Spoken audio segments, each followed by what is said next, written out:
അമ്മേ ഞാൻ പോണേട്ടാ. വൈകുന്നേരം പാരസെറ്റിംഗ് ഉള്ള കാരണോടെ അമ്മ വന്നോട്ടാ.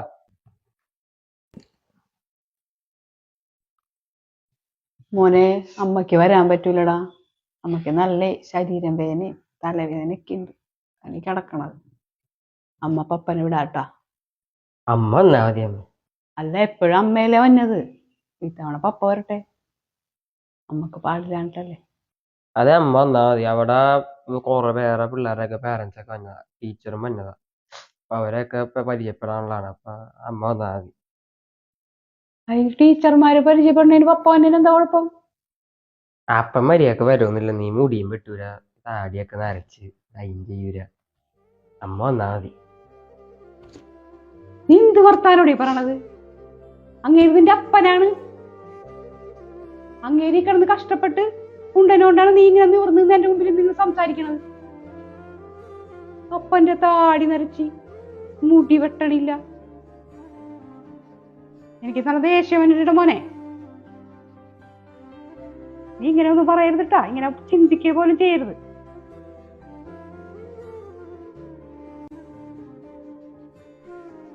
എവിടെ ഇരുന്നേ?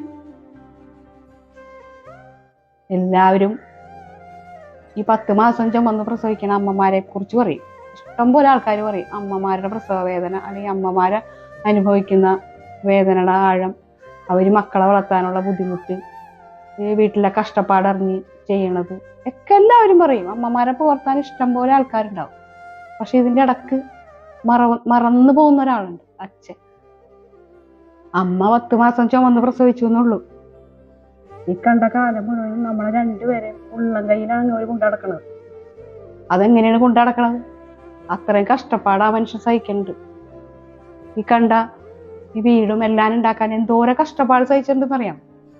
അങ്ങനെ കൊണ്ടടക്കുമ്പോ ചിലപ്പോ പപ്പയ്ക്ക് ഇതൊന്നും ശ്രദ്ധിക്കാൻ പറ്റൂല. ഞാനാണ് പപ്പനോട് പറയണത്, ചേട്ടാ അത് പോയി മുടി വെട്ടിച്ചേടാ. ഞാൻ പറയുമ്പോഴാണ് അങ്ങനെ പോയത് ചെയ്യണത്. അല്ലെങ്കിൽ ചെയ്യൂല. കാരണം എന്താണ്? പുള്ളി അതൊന്നും ശ്രദ്ധിക്കണില്ല. നമ്മളെ കാര്യങ്ങൾക്ക് വേണ്ടിയിട്ട് ഓടി നടക്കുകയല്ലേ അങ്ങേരി. അപ്പൊ ചിലപ്പോ അതൊന്നും ശ്രദ്ധിക്കൂല. അങ്ങനെയൊക്കെ ചെയ്ത് നമ്മളെ നോക്കണം അപ്പനെ നീ അങ്ങനെ പറയാൻ പാടില്ല. നിനക്ക് ചിലപ്പോ നിന്റെ അപ്പൻ സുന്ദരനായിട്ടും തോന്നൂല, ചിലപ്പോ വെളുത്തു തുടുത്തിരിക്കണം തോന്നൂല. പക്ഷെ എനിക്കുണ്ടില്ല, ഈ ലോകത്തിൽ ഏറ്റവും വലിയവൻ ആ മനുഷ്യൻ തന്നെയാണ്. ഏറ്റവും സുന്ദരനും എന്റെ കാഴ്ചപ്പാടിൽ അങ്ങോര് തന്നെയാണ്.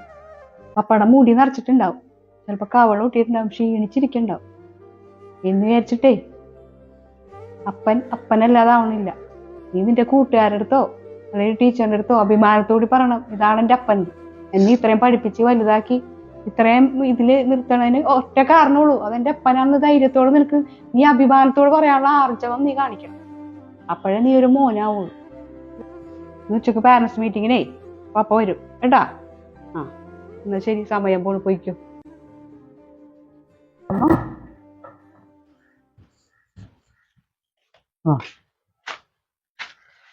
മരുന്ന് നോക്കാം. ഞാനേ പോട്ടെ. പോലേട്ടാ. എന്തേടി? അതെ, ഉച്ചക്ക് മോന്റെ സ്കൂളിൽ പാരന്റ്സ് മീറ്റിംഗ് ഉണ്ട് 3 മണിക്ക്. അപ്പൊ അത് പോകൂലേട്ടൻ? എനിക്ക് പോകാൻ പറ്റില്ലല്ലേ, പാടില്ലല്ല. ഞാൻ ഉച്ചവരെ പണിക്ക് എന്നിട്ട് വരാം. ഞാൻ വരാം 3 മണി അറിയാലോ. സ്കൂളിൽ വന്നാ പോരെ? അല്ലടാ, സ്കൂളിൽ വന്നാ പോരടാ. ടീച്ചർമാരൊക്കെ ആയിട്ട് സംസാരിക്കണോട്ടാ. സംസാരിക്കേണ്ടി വരും, കാരണം പാരന്റ്സ് മീറ്റിംഗ് അല്ലേ. അപ്പൊ ടീച്ചർമാരെയൊക്കെ പരിചയപ്പെടേണ്ടി വരും. അവരോടൊക്കെ സംസാരിക്കണോട്ടാ. സംസാരിക്കണ്ടല്ലോടാ, എനിക്കറിയാൻ പറഞ്ഞിട്ട് സംസാരിക്കാം. കാര്യം ചെയ്യുന്ന പോയിട്ട് ഞാൻ കടയിൽ പോയിട്ട് മുടിയൊക്കെ വെട്ടിച്ച് ഇട്ടുണ്ടായി നരച്ചാപ്പട അലമ്പായിരിക്കുന്നുണ്ട്. ഞാനങ്ങനെ വരാം ഏട്ടാ. അല്ലെങ്കിൽ പിന്നെ എല്ലാവരും വന്ന സ്ഥലമല്ലേ, ഞാൻ ചെയ്തുകൊണ്ട് വരാം. പോയിക്കോണം. അപ്പം വന്നേക്കാം. അമ്മേ പോണ്ടാ, പോണ്ടോ. പപ്പ എങ്ങനെയാണോ അങ്ങനെ വന്നാ മതി. എനിക്ക് കുറച്ചിലാവും വിചാരിച്ചിട്ടോ എനിക്ക് ബുദ്ധിമുട്ടാവും വിചാരിച്ചിട്ടോ പപ്പ ഈ പരിപാടി ഒന്നും ചെയ്യണ്ട. എനിക്ക് ഒരു വിഷമവും ഇല്ല. അപ്പൻ എല്ലാ സ്ഥലത്തും എങ്ങനെ പോകുന്നു അങ്ങനെ തന്നെ ഈ PT മീറ്റിംഗിൽ വന്നാ.